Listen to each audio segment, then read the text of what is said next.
E3 as we know it is gone. The ESA, the show's organizers, announced that not only was the physical event in Los Angeles off for 2022, but so was the official digital component.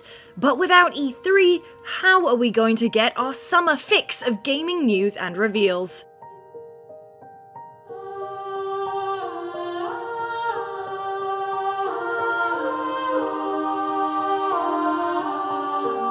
Have no fear, Geoff Keighley is here, and once again he's got Summer Game Fest, complete with all the world premieres we can handle. Here's everything you need to know about Summer Game Fest and all the other events and press conferences during that time.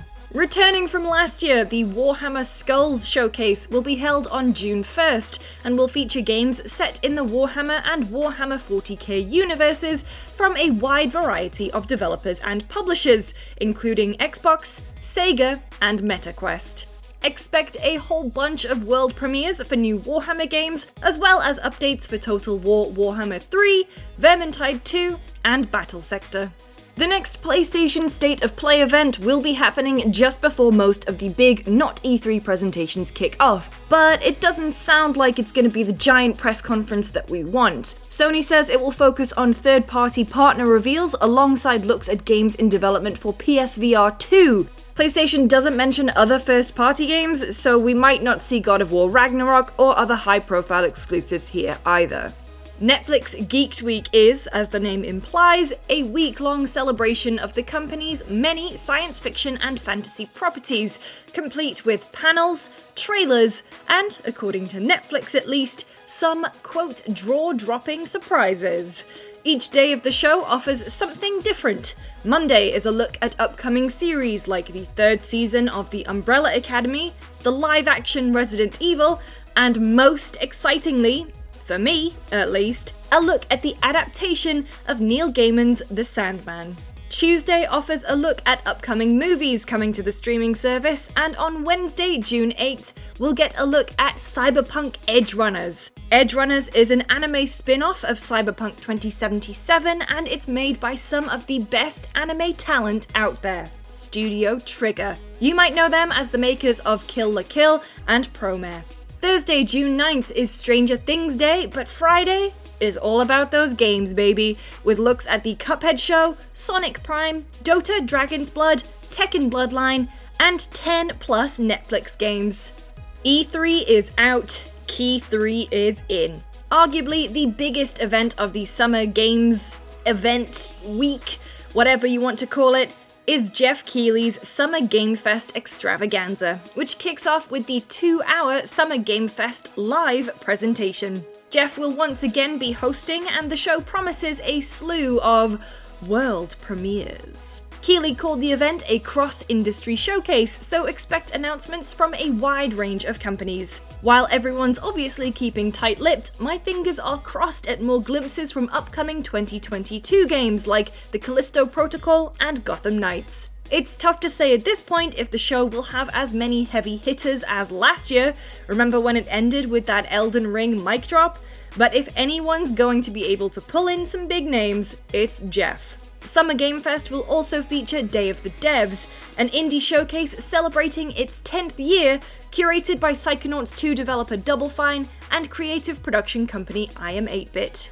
Summer Game Fest Live will be broadcast right here on GameSpot, or you can check it out in select IMAX theaters if you want to see those games in crispy high definition. Dazzling images on a huge silver screen. Somehow, heartbreak feels good in a place like this. On June 10th, we get the Tribeca Games Spotlight, a showcase that will feature exclusive gameplay and interviews from Tribeca's official selection of games. Not only that, but you can even play the games from the comfort of your own home. All you need is a decent internet connection, an Xbox controller or keyboard and mouse, depending on the game, and a Tribeca at-home games pass. The pass is $5 and will allow you to play 20 to 30 minutes of up to 3 games from a list that includes A Plague Tale Requiem, Cuphead The Delicious Last Course, Thirsty Suitors, Venba, and Oxenfree 2. The Guerrilla Collective stream will take place on Saturday, June 11th. It's a digital showcase that'll have some new announcements as well as gameplay. Alongside the showcase, there'll be a Steam page where you can wishlist the games immediately, as well as download demos for certain titles. The Guerrilla Collective streams tend to be pretty lengthy, as not only do they feature a huge amount of games, but they also include interviews with the developers that make them. Afterwards is the Wholesome Direct, a showcase of upcoming cozy indie games, along with new gameplay, announcements, and interviews.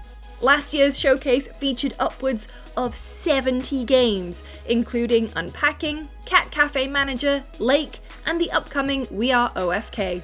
The Future Games Show will once again return for 2022, this year on June 11th. It's going to be featuring roughly 40 games across Xbox, PlayStation, Switch, and PC. It will be the second of 3 Future Games shows planned for 2022. There was one back in March, and the final one will be coming in August as a part of Gamescom. The Xbox and Bethesda Games Showcase, which might need a naming workshop in the future if the Activision Blizzard deal goes through, otherwise that's going to be one hell of a mouthful, will be held on June 12th at 10 AM PT. This event will feature games and announcements from Microsoft's first-party studios, including Bethesda's roster, as well as third-party game announcements. It will likely run for around 90 minutes, that's going off previous presentations and a tweet from Xbox marketing boss Aaron Greenberg. In terms of what to expect, despite them slipping into 2023, I'd say it's very likely that we'll see some of Redfall, the open-world co-op vampire first-person shooter coming from Arcane Austin, as well as Starfield, Bethesda Game Studios' first new IP in over 25 years. Given that the new Indiana Jones movie just got a release date at Star Wars Celebration, it's also plausible that we could get a look at Machine Games' Indiana Jones game. We know that Xbox is working on a lot of games around the world, but it's not clear which are ready to show at this event. We last caught a glimpse of Hellblade 2 at 2021's Game Awards, so we might see it pop up again. The rumour mill has been working overtime with regards to what's next for the Gears of War series. While we're waiting for Gears 6, some are speculating that the franchise could be getting the Master Chief Collection treatment. There's also the question of Fable and Perfect Dark. We've barely heard anything of the Fable reboot since that initial teaser in 2020, and the only real update on Perfect Dark since its announcement is that Crystal Dynamics would be partnering with Xbox's The Initiative to work on the game. It's fair to assume with the impending acquisition of Activision Blizzard that we'll likely see some of Modern Warfare 2 at the Xbox showcase as well. Xbox has a lot of games cooking, and I'd love to see more from already announced titles like State of Decay 3, Forza Motorsport 8, and The Outer Worlds 2. Regardless, with a 90-minute runtime, it's bound to be packed with a lot of games to be excited for. PC Gaming Show returns once again for 2022 and will feature Arma 4, Warhammer 40k Space Marine 2, Immortality, and Victoria 3, along with other unannounced games.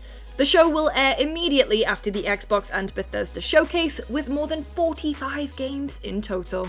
But we still have several question marks for this year's summer gaming events. Nintendo and Ubisoft have historically hosted their own presentations. In Ubisoft's case, it's even hosted 2. In EA's case, we know there will not be an EA Play 2022 event, but their games may still appear in another showcase. But you know where you can catch all of the big events and the latest news and announcements? Right here on GameSpot, where we'll be hosting our own live shows throughout the month of June. Not only will we be streaming every press conference, but we'll have pre- and post-shows for each one, with some top-notch analysis from the GameSpot team. Throughout the month, we'll also have interviews with AAA game developers, exclusive gameplay and trailer reveals, and so much more. E3 may be gone this year, but there's still plenty to look forward to, and we're super excited to see what the video game industry has for us this summer.